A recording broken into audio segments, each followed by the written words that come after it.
अस्सलाम वालेकुम respected viewers. Swine flu क्या है, इसकी अलामात क्या हैं, कैसे रोकथाम की जा सकती है, फ्लू और कोल्ड में क्या डिफरेंस है, और ये स्वाइन फ्लू तो पिग्स की बीमारी है, ये ह्यूमंस में कैसे आ गई, इंसानों में कैसे ट्रांसमिट हो गई।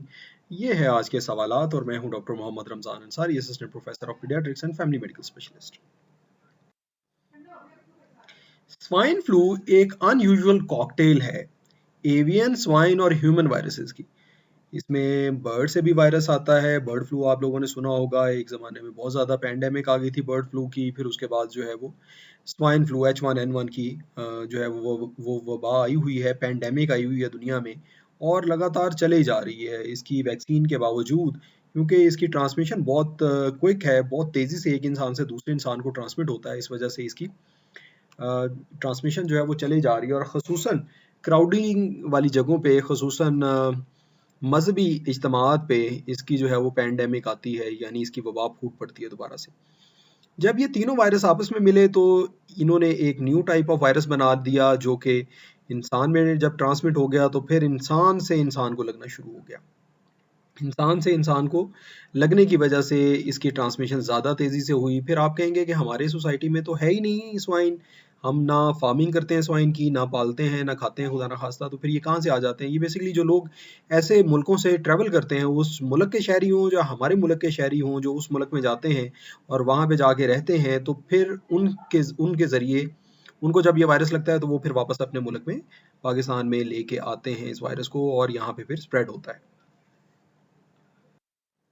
क्या अलामत होती हैं? लेथार्जी होती है, लैक ऑफ एपेटाइट होती है, भूख नहीं लगती, बुखार होता है, सर दर्द होता है, पट्ठों में दर्द होता है, जोड़ों में दर्द होता है, नाक बहती है, गला ख़राब होता है, खांसी होती है, उल्टी होती है, मतली होती है और साथ ही साथ इसमें डायरिया भी होता है, यानी इसहाल का मर्ज़ भी साथ लाहक होता है। बच्चों में ये ज़्यादा शदीद मर्ज़ पैदा कर देता है, लेकिन बड़ों में भी बहुत शदीद मर्ज़ पैदा करता है और बाज़ औक़ात बहुत तेज़ी से प्रोग्रेस कर जाता है। किस तरह से अवॉइड करें, किस तरह से प्रिवेंट करें, खुदा ना खास्ता जिस किसी को हो जाए ये तो फिर वो किसी दूसरे इंसान के पास जाने से ज़रा इज्तनाब करें। वो अपने बच्चों को भी बचाएं उससे, अपनी अहलिया को भी बचाएं। एक दफ़ा अगर आपको कोई इस तरह का फ्लू जो है वो लग जाता है तो घर पर रहें, जब आप बीमार हों, स्कूल ना जाएँ या अपने वर्क प्लेस पे ना जाएँ ताकि कम से कम लोगों को ये ट्रांसमिट हो। और जब भी छींकें या खाँसें तो अपने मुँह को कवर करें और उसके अलावा भी पब्लिक स्पेसेस में अपने मुँह को कवर करके रखें। हाथों को बार-बार साफ़ करें, हाथों को बार-बार धोएँ ताकि आपको लगे ही ना। और अगर किसी से हैंडशेक से जो है वो ट्रांसमिट हुआ भी है आपको वायरस, तो वो वायरस तल्फ़ हो जाए। बार-बार अपनी आँखों को, नाक को, मुँह को टच करने से परहेज़ करें। फिर ये एक बड़ा ज़रूरी सवाल है कि कोल्ड और फ्लू में क्या फ़र्क है? कोल्ड क्या होती है और फ्लू क्या होता है? फ्लू जो होता है वो स्पेसिफिक वायरस की वजह से होता है, व्हेयर एज़ कोल्ड जो है वो एक तरह से ठंड लग जाने के अमल को कहते हैं। उसमें मुख्तलिफ तरह के वायरसेस, मुख्तलिफ तरह के बैक्टीरिया जो है वो कार फरमा होते हैं, लेकिन कोई ख़ास जो है वो सिग्निफिकेंट वायरस या सिग्निफिकेंट बैक्टीरिया या ख़तरनाक वायरस और बैक्टीरिया ये नहीं कर रहे होते। तो क्या इनमें दोनों में क्या फ़र्क है कोल्ड और फ्लू में? कोल्ड आम तौर पे आहिस्ता-आहिस्ता बढ़ती है, लेकिन फ्लू जो है वो यकदम अटैक करता है।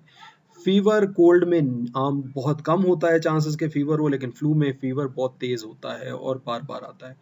बॉडी में दर्दें कोल्ड में हल्की-फुल्की होती हैं, लेकिन फ्लू में ज़्यादा तेज़ होती हैं। सर्दी का लगना, इसके दौरान चिल्स आना कोल्ड में बहुत अनकॉमन है, लेकिन फ्लू में बहुत ज़्यादा कॉमन है। कमज़ोरी होना, थकावट होना, ये कोल्ड में कभी-कभी होता है, लेकिन फ्लू में हमेशा होता है। स्नीज़िंग कोल्ड में कॉमन है, लेकिन फ्लू में स्नीज़िंग आम तौर पे नहीं होती।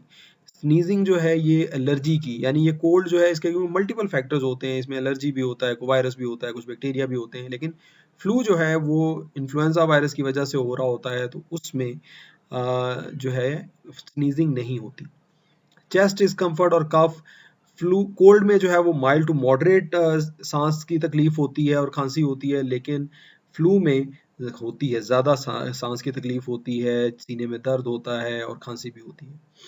और नाक का जो है वो स्टफी नोज जो है कोल्ड में कॉमन है, लेकिन फ्लू में कभी कभार ऐसा होता है कि स्टफी नोज हो। सोर थ्रोट भी कोल्ड में कॉमन है, लेकिन फ्लू में कभी कभार होता है गला खराब। सर दर्द कोल्ड के अंदर बहुत कम होता है, लेकिन फ्लू के अंदर बहुत ज़्यादा शदीद सर दर्द होता है। तो ये दोनों के डिफरेंशिएटिंग पॉइंट्स कोल्ड के और फ्लू के। कुछ लोगों को हम बताते हैं कि जी सर्दी लग गई है, कुछ लोगों को बताते हैं हम कि फ्लू हो गया है। लोग समझते हैं शायद ये दोनों सेम चीज़ें हैं, दोनों सेम चीज़ें नहीं हैं, ये काफ़ी डिफरेंट है एक दूसरे से। कोल्ड की आमतौर पे कोई रेमेडी नहीं हो, कोई ख़ास ट्रीटमेंट नहीं होती, सेफ रेमेडी होती है, कैवे वगैरह पीने होते हैं। लेकिन फ्लू की ख़ास इलाज है, ख़ास इसके एंटीवायरल ड्रग्स हैं, और इसमें बच्चे की सांस की या बड़ों के सांस का खुसूसन ख्याल रखना पड़ता है कि सांस कहीं तेज़ ना हो जाए या सांस में दुश्वारी ना पैदा हो जाए। तो ये थी व्यूअर्स मेरी आज की वीडियो। उम्मीद है आप लोगों को इससे अवेयरनेस मिलेगी, फ़ायदा होगा और आप मेरी वीडियो को लाइक करेंगे और मेरे चैनल को सब्सक्राइब करेंगे। Thank you very much. अस्सलाम वालेकुम।